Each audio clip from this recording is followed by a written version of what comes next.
మన 4 వేదాలు ఋగ్వేదం, యజుర్వేదం, సామవేదం, అథర్వణ వేదం 4 వేదాలు ఉన్నాయి. వేదాలంటే ఏం లేదు, స్వచ్ఛంగా ఎప్పుడైతే సృష్టి మొదలైందో ఆ టైంలో ఉన్నటువంటి మన మహర్షులు భగవతత్వంతో దగ్గరగా ఉండి అసలు భగవతత్వం ఏంటి అనేటువంటిది ఆ మహానుభావులు గ్రహించారు.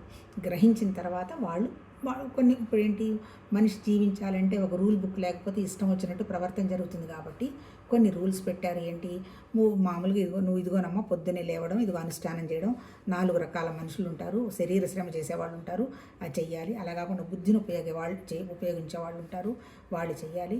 అట్లా ఏంటి ఎవరు ఏ పని చేయగలుగుతారు అనేటువంటి విషయాన్ని, అంటే ఇక్కడ మళ్ళీ కులాలు వర్ణ వ్యవస్థ ఎక్కడ వేదాల్లో చెప్పలా. ఆ మనిషి యొక్క మానసిక స్థితి, ఆ మనిషికి ఉన్నటువంటి గుణాలను బట్టి వాళ్ళ పనులు ఎన్నుకుంటారు, దాని ప్రకారం చేసుకుంటూ పోతారు అనేటువంటి విషయంగానే చెప్పటం జరిగింది. తర్వాత అల్టిమేట్ ఏం చెప్పారు, ఉపనిషత్తులు చెప్పారు. ఉపనిషత్తులంతా ఏంటి, జ్ఞానకాండ.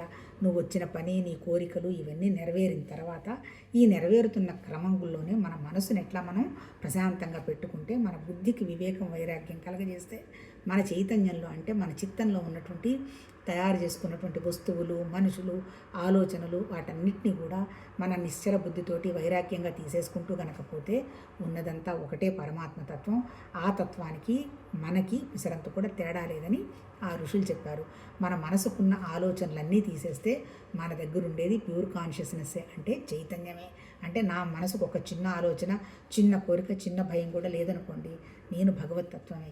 కానీ ఏంటి, మన చిత్తంలో, అంటే ఏంటి, చిత్తంలో ఎన్ని ఆబ్జెక్ట్స్ పెట్టుకున్నామో, ఎంతమంది మనుషులు పెట్టుకున్నామో, ఎన్ని రకాల కోరికలు పెట్టుకున్నామో మనకు తెలియదు.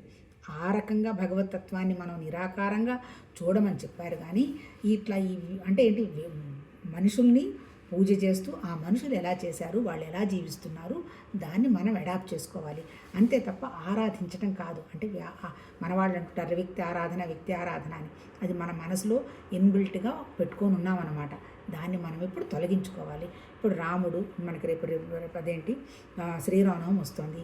ఎలా జీవించాడు రాముడు, తండ్రి చెప్పిన మాట విన్నాడు, తమ్ముళ్ళని బాగా చూసుకున్నాడు, ఏకపత్ని వృతుడు.